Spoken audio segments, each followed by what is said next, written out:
welcome to another wonderful show with Talking with Tami. Today I have a very special guest, and that's my friend, Senator Emanuel Jones. Welcome to my show. I am so flattered you've made it. Thank you. Thank you. So good being here with you. Thank you. Okay, so what have you been up to lately? Well, it's been busy. I just completed a campaign season. Yeah, congratulations. Thank you. Thank you. Yeah. I am on the ballot in November 7th election. However, I don't have an opponent, so I guess it's safe to say that I've been re-elected to another term in the state senate. Well, congratulations. Thank you. What's the process of that? How does that work? Even though you don't have an opponent, what happens? Well, by me not having an opponent, I still have to be on the ballot. So I need at least one person to go out and vote. And that'll be you. At least. And your wife. That's correct. Okay, and then that's it, huh? That's correct. I'm not a big political person. I'm learning. I watch CNN a lot, but I'm starting to go into that area because there's so much stuff on the news right now about these different political figures. So it's been, you know, real informative for me. So maybe you can share some light on how it works, all the whole thing. What made you get into politics?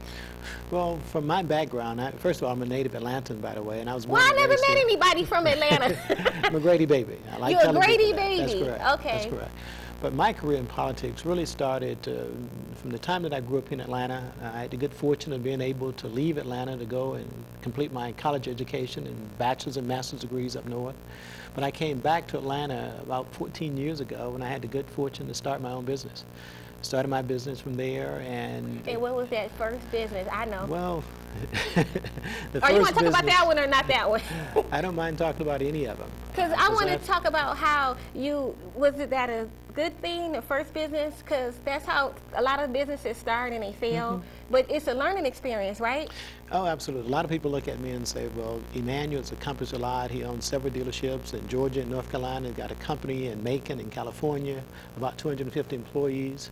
But my first business venture really was a failure, but I learned more from that business venture that I failed at than I have from all the others that I've succeeded at. And what was that business?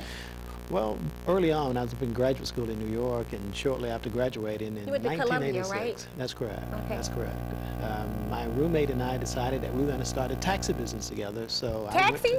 Taxi. That's correct. Those little yellow taxis that run around the streets of Manhattan. I went to the SBA and went and applied for a small business loan through the Small Business Administration. And I had a little bit of cash I accumulated from rebuilding and rehabilitating older homes, and I took that money and put it down on these taxi company that I had, and we formed. It was called Lightstorm Hacking Corp. And needless to say, I was a recent MBA from Columbia University, and I had no intentions of wanting to drive a taxi in New York City. But I roomed with a roommate who was a taxi driver, because, you know, when you don't have any money and you're in graduate school, you just kind of find a flat anywhere. You don't mind sharing space, that small space up there. But anyway, this business did not do well. I got called to active duty in the military, and I left it for my partner to run. That's correct. Wow. So what Army service did you go to? Well, I'm a captain in the United States Army in the Corps of Engineers. Wow, okay. So I had to go for about a 6-month tour of duty in the Army, and I left the business in New York for my partner to run, and needless to say, he didn't want to be a taxi driver as well. And I had to come back from active duty during a leave I took with the Army, and we basically decided that neither one of us wanted to have anything to do with this business, so we sold it. But it's important to learn, and it's important to mention that one of the most important lessons I've ever learned in business, I learned from that taxi business, and that is you've got to be hungry, willing to spend not just your money and your time into a business venture. You've got to be willing to pour your heart and soul into it, and you've got to be willing to do whatever it takes. So I wanted to ask you, do you find yourself a political figure? Oh, absolutely. Leader. Oh, absolutely. When you represent 150,000 people, and I represent the southwestern part of DeKalb County and Henry County, the northern all the way down to the city limits of McDonough. And when you get elected by the people, they anoint you as their leader. Oh, okay. So that's how that works. Do you have to be a resident of that area that you're representing? That's correct. To serve in the state senate or even in the state house, there's 180 representative in the House at the state level. There's 56 senators throughout the state, and we each represent about 150,000 people on the Senate side, and we have to live in our Senate districts. I gotcha. Okay. So do you ever have to travel to D.C. to the To Congress or to the Congress? Senate? Yes. Well, the Congressional Black Caucus up in D.C. is intact, is in touch with the Georgia Legislative Black Caucuses, so we share a lot of information. Whenever they have their meetings and forums up in D.C., we always get invited. And I was a panelist on the discussion we had this past year up in D.C. During the weekend of Congressional Black Caucus. As we know, there was a lot of talk in Georgia about this controversial voter ID bill, and there were some hearings that was held in D.C. that I was a part of. So what was the outcome of it? Well, the outcome was for really it was a mechanism to provide information to the public. And I learned a lot from being there, because I learned that it wasn't just Georgia that was involved in this battle and this struggle to protect our voting rights and privileges, by the way, that it was other states that were facing the same issues.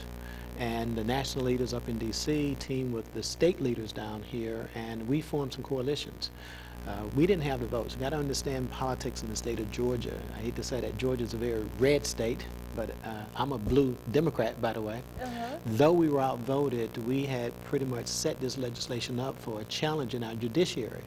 And I was glad to hear that not just federal judges, but state judges as well tossed this legislation. So on the upcoming election in November, we would not be required, our citizens, the poor, the elderly, those that have been out in rural areas, won't be required to show one of these 6 forms of ID that was defined in this. 6 forms? That's correct. And But because it was tossed out now, the federal judge would go back to the old laws, and any of the 17 forms of ID are acceptable at the polls. Well, I guess that was a victory for you. It was absolutely, it was a victory. Okay. So when we come back, we'll talk a little bit more with you.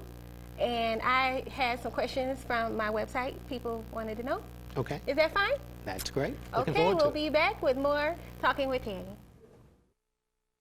Hi, it's Tyra, and this season's sponsors for Talking with Tami are Whole World Theater, Custom Design Cakes, Lawrenceville Florist, Full Car, Atlanta Roller Girls, and Alexis Vogel. We'll be right back with more Talking with Tami. Hi, and we're back with Talking with Tami, and we're here with my buddy, Senator Emmanuel Jones, my new friend. So we're going to finish asking some questions, and I have 2 from my website, which is www.talkingwithtami.com.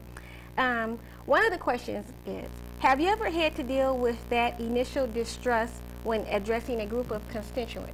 I think any politician has always had to deal with distrust, and the reason for that is because politicians they are very public figures, and whenever a public figure, any of us, betrays the public trust, it has an impact on all of us. So initially, with any politician, I think the public is a little bit skeptical. And yes, I have had to deal with it, but you know, I always find a way, Tami, to overcome it. Speaking of distrust, there are always rumors of corporate scandal, which we've seen a lot in the news lately. We have. Within the government. Do you think that this issue is blown out of proportion? No, I don't, because anytime there's a scandal anywhere, and we can just talk most recently about Hewlett-Packard at the corporate level, we can talk about Congressman Foley at the political level up in our national government. Anytime there are any kind of scandals, be it corporate or government scandals, the public is entitled to know. And one way of bringing that to the public's attention is to air it over and over again. There's a saying in the course in the media that the public has about a 6-month memory. Oh, wow. Okay. Let's talk about your dealerships. Okay. I wanted to know, I don't think I know anybody that owns 3 dealerships. You own 2 Toyota, or is it 2 Ford? And 2 Ford and 1 Toyota, right? That's correct. How did you do that? Well, Legacy Automotive is, nationally, we are in the top 10 in terms of size. According to the most recent issue of Black Enterprise, and we've been in the top 10 for the past, I think we've been as high as number 6 and 7th on that list. But I got started in the car business some 18 years ago, not too far after I finished my graduate studies at Columbia University. And again, you know, when I go back to that experience as a taxi owner, after So you always like cars. yeah, and after I get over that experience, I really wanted something that I could feel passionate about. And one thing that I say to groups of students, to anytime I have an opportunity to speak to people, I say the key to success, or my keys to success, is being able to find a hobby that becomes a passion, that becomes a money-making venture, by the way.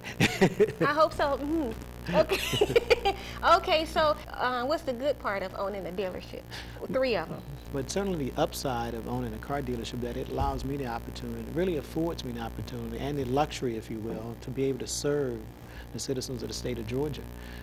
As an elected official, I spend an inordinate amount of my time in the 10th District, and not just during the time when we're in session. You know, we're in the legislative cycle, starts the second Monday in January, and then it goes for 40 legislative days, but it takes us about 3 months to get in those 40 legislative days.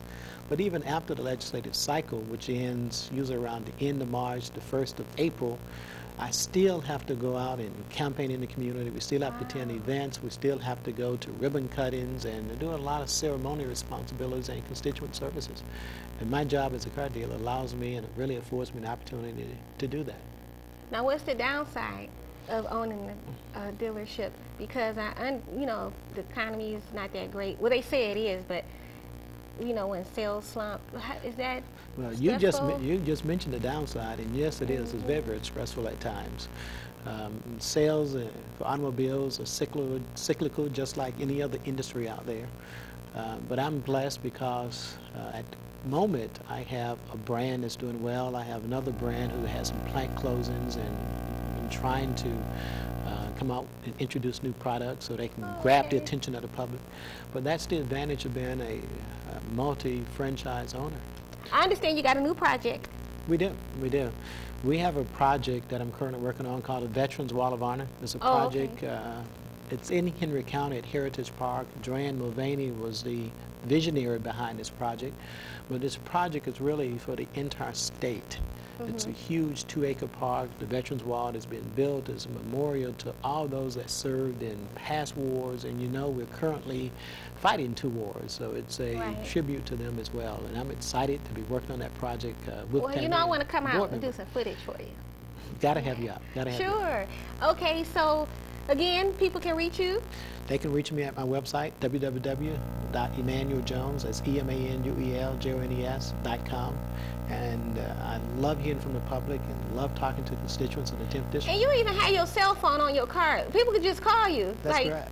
Wow, I called you, you answered. And he answers, everybody. I called and he picked up. I was so impressed. Okay, well, thank you for stopping by. You're more than welcome. And I wish you a lot me. of success in everything you do. I think you're a wonderful person. Well, thank you. Okay, and we'll be right back with more Talking with Tami.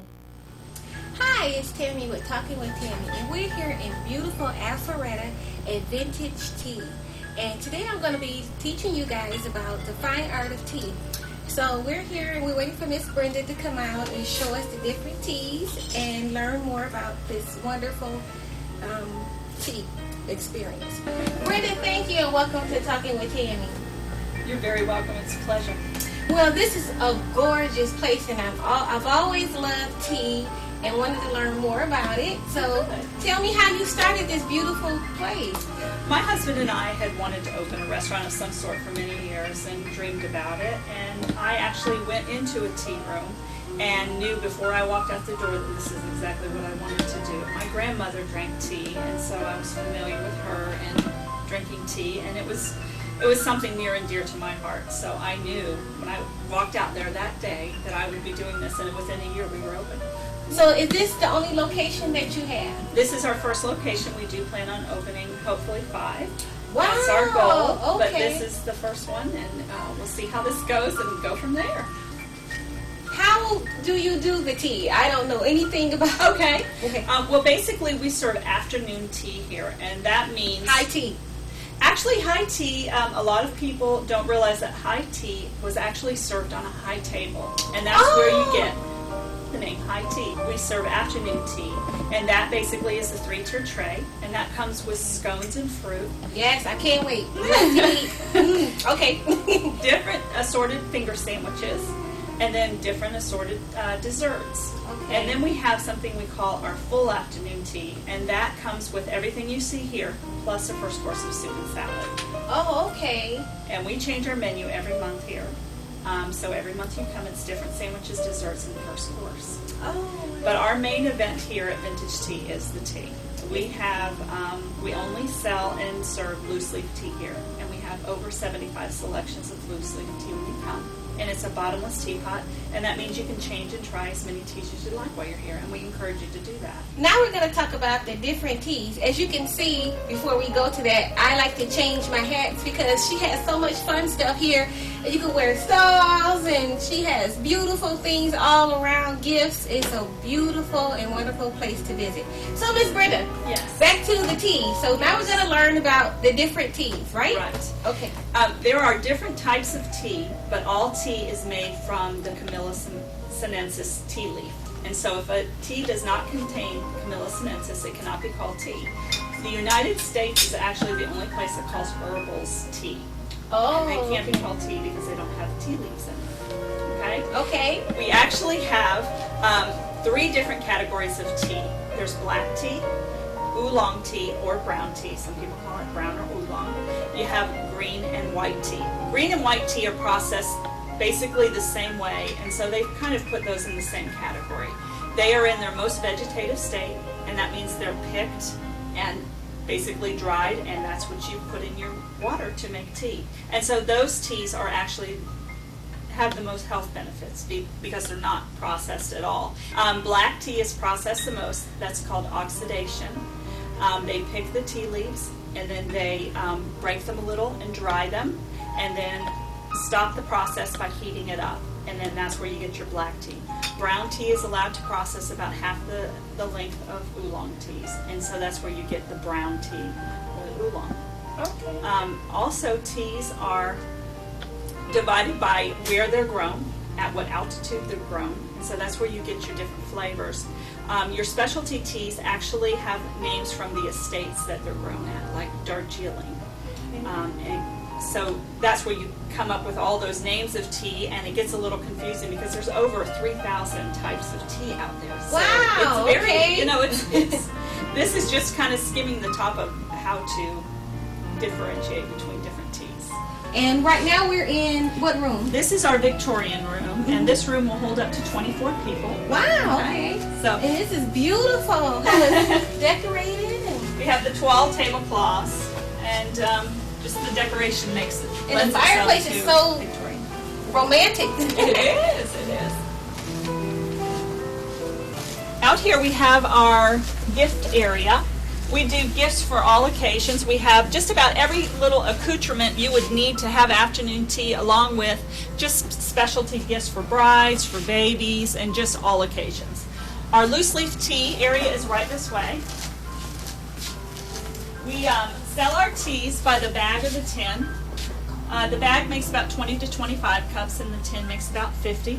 As I said before, we have over 75 selections of loose leaf tea here, so I'm sure we can find something that you will enjoy. We were voted as one of the top 4 tea houses in the United States by Teen Vogue magazine. We've been written up in Tea Time magazine, as well as I Do for Brides, as a wonderful place for brides to come and have their bridal teas. Wow. Okay, so Miss Brenda, how can people get in touch with you or come out to visit you, and what's the website? Our website is vintagetea.com. Our address is 3005 Old Alabama Road in Alpharetta, and you can reach us by calling us at 770-752-8422. Well, I would like to thank you for having me come out, and this was a wonderful experience, and I will tell all my friends about it, and I thank you so much for having me. Oh, you're very welcome, and it was a pleasure. Thank you. Oh, hey, you guys, and welcome back to Talking with Tammy. I'm here with my friend, William McCray. Hey, William. Hey, what's up, girl? And we here to spill the tea. You see the nice little... Oh, Tammy gonna tea. spill the tea. I'm just gonna give you a little obnoxious segment, let you know what's going on, what's been happening in that whole little entertainment thing. What's up? I got something that's up. Uh-oh. You know what's up? What's up? I had asked you a couple of days ago, would you be willing to be an official cast member of Talking with Tammy as my gossip columnist? Yep. You that's did. what's up. That's what's up. Yes, I'm gonna be on here every week, right? Every Yes. time with you. Oh my gosh. Every I was Sunday. so flattered. That is like the bomb. So I appreciate it.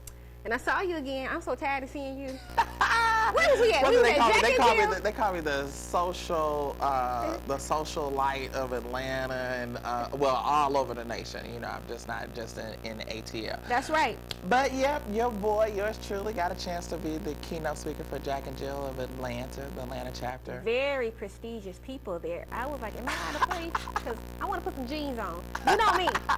Right, but no, it was their 20th year, and I mean, it's a great organization. They've been founded since like the 1938, and they work with children and do all these like really great rites of passage, debutantes, botillions, and things of that sort. So I was honored that they asked me. A lot of the people actually read the column, and they Yeah, knew because about somebody me. came up to you and said they Yeah. recognized you. Yeah, that was really nice. They knew Obnoxious was in the house, so I How many lit it up. subscribers do you have? How many subscribers? I have a list of about maybe 250,000 people nationally Good. that it goes out to. We're in 46 papers. I just got picked up by 6 papers in Phoenix. 6 papers in Arizona. One of the main cities is Phoenix. And look at her with her tea.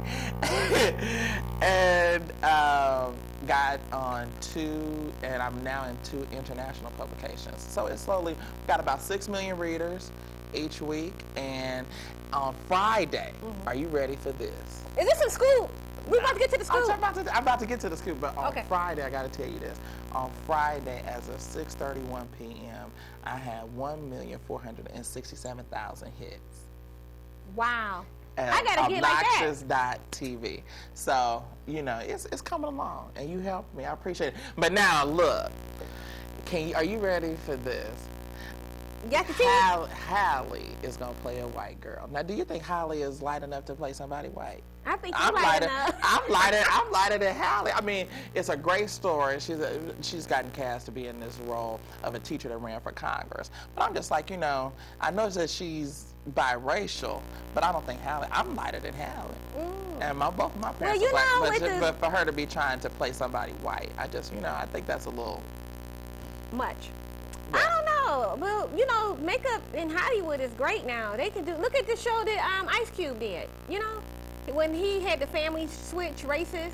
Look, oh boy. no, she can't play nobody white. You But imagine. now, your boy, you know you love everybody. I'm gonna tell everybody Tammy's business. Tammy likes R. Kelly. No matter what he does wrong or bad, she still like R. Kelly. I do not like R. I Kelly. thought you was a fan of R. Kelly. Okay, no, well, who is that you're a fan of? That wasn't me. But go ahead, give me the scoop.